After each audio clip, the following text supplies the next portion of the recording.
નમસ્કાર દર્શક મિત્રો, આપણી આ ચેનલમાં આપનું હાર્દિક સ્વાગત છે. મિત્રો, આજે આપણે 17 તારીખે જે ફોરેસ્ટ ગાર્ડની પરીક્ષા યોજાઈ હતી તેમાં જે પ્રશ્નો પૂછવામાં આવ્યા હતા એ પ્રશ્નોની ચર્ચા કરીશું અને તમને જણાવીશું કે તમને આગળની પરીક્ષામાં કયા પ્રકારના પ્રશ્નો પૂછાશે. તો મિત્રો, જે 17 તારીખે પેપર યોજાયું હતું તેમાં જે પેટર્નના પ્રશ્નો આવ્યા હતા તે પ્રશ્નો આપણે અહીંયા જોઈશું.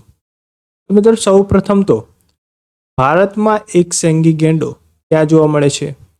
તો બ્રહ્મપુત્ર નદીના દલદલિયા ક્ષેત્રોમાં આ ગેંડા જોવા મળે છે.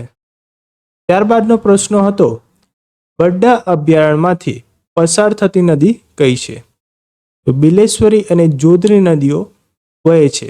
બરડા અભયારણ્યમાં આ નદીઓ વહે છે. ત્યારબાદનો પ્રશ્ન હતો, બરડા રાષ્ટ્રીય ઉદ્યાન ક્યાં આવેલું છે? તો મિત્રો, બરડા રાષ્ટ્રીય ઉદ્યાન એ પોરબંદરમાં આવેલું છે. ત્યારબાદ પ્રશ્ન હતો, ગિરનાર અભયારણ્ય ક્યાં આવેલું છે? તો આન્સર થઈ જાય જુનાગઢ. જુનાગઢમાં ગિરનાર અભયારણ્ય આવેલું છે. કચ્છની લુણી નદી કયા રાજ્યમાંથી વહી સમુદ્રને મળે છે? તો તમારો આન્સર થઈ જાય રાજસ્થાન.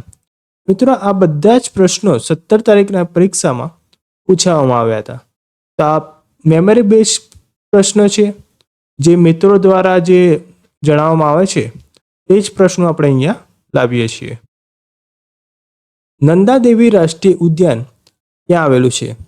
તો ઉત્તરાખંડમાં આ રાષ્ટ્રીય ઉદ્યાન આવેલું છે.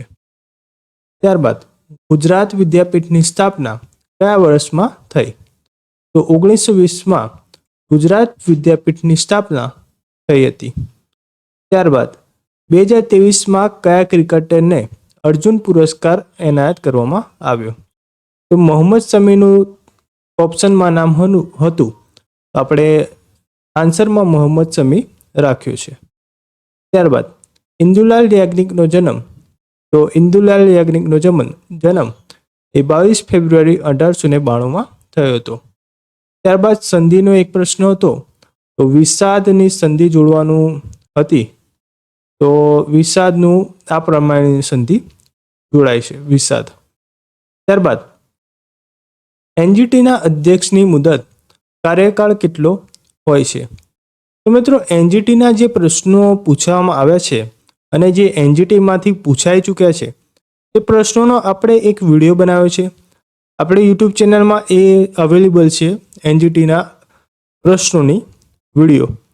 તો મિત્રો, અત્યાર સુધીમાં ઘણા બધા એનજીટીના પ્રશ્નો પૂછવામાં આવ્યા છે ને આગળની પરીક્ષામાં પણ તમને પૂછાશે. જો આપણો આ વિડીયો જોયો હોય આ મિત્રોએ, 17 તારીખવાળા મિત્રોએ, તો તેમના 2 થી 3 માર્ક્સ પાક્કા થઈ જાય.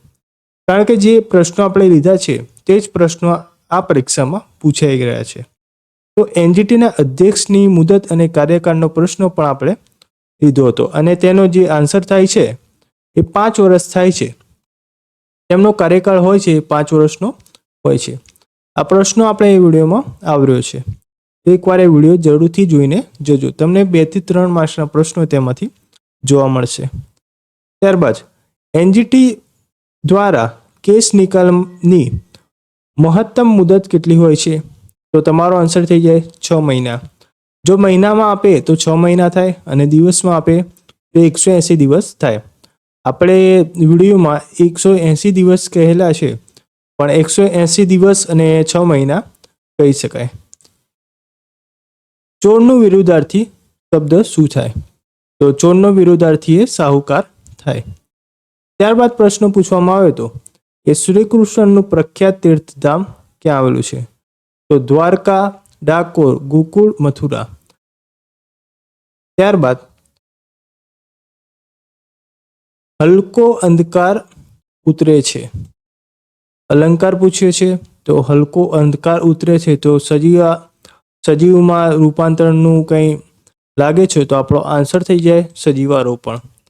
તો મિત્રો, તમને આપણે આ જાણકારી ગમી હોય ને આપણા પ્રશ્નો ગમ્યા હોય તો વિડીયોને લાઈક કરી દેજો અને ચેનલને સબસ્ક્રાઈબ કરવાનું તો ભૂલતા જ નહીં, કારણ કે આ જ પ્રકારની અપડેટ અને માહિતી આપણે અહીંયા મૂકતા રહીએ છીએ.